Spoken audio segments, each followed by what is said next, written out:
America's Cup has always been about keeping massive secrets and massive guesswork, and now there's no secrets. The best sailors are going to win, and they're going to have all the information at their disposal.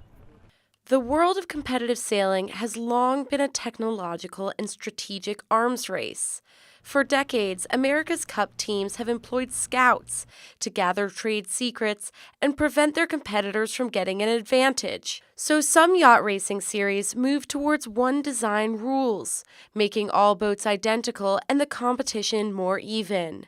But despite these efforts, most of these competitions still end in blowouts. So the lead for the Americans is growing to in excess of 30 seconds. So SailGP, a new racing series, made a rule. Not only are the boats identical, but competitors also have full access to each other's performance data. The motivation is, look, we want a real equal playing field. That hasn't happened in the past. If somebody has a bit of a step up, they'll normally remain in that kind of front-running position for the whole season. Australia came in first during the first leg of SailGP in Sydney. The colours of this inaugural SailGP in Sydney are green and gold. Into this event we thought we may have an advantage, but as soon as we arrived here we realised all the teams had been studying what we were doing differently to them and why we might have had a speed edge, and we've rocked up here in San Francisco and the teams are extremely even, so our edge has gone. Japan came in second. Last night I was up till 1 a.m. studying, looking at all the data. I was up again at 6 this morning. So, you know, our 2 hours of sailing is just a small part of it. A lot of time is spent analysing data.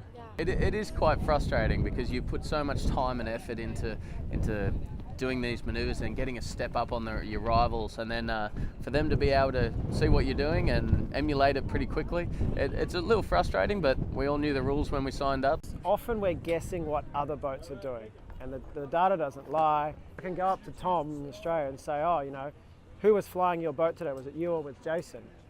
And I know if they're lying or if they're telling the truth, because they'll say one thing, you look at the data and you go, actually, you weren't doing that. Initially, there's strong teams and there's weaker teams, but if you invest time in learning about the data and what the other teams are doing, and you're prepared to be humble and copy someone else who's done a better job than you, it's going to even up the fleet. And so by the time we get to the final event in Marseille this year, there's no excuses for those bottom teams to not be as good as the top teams.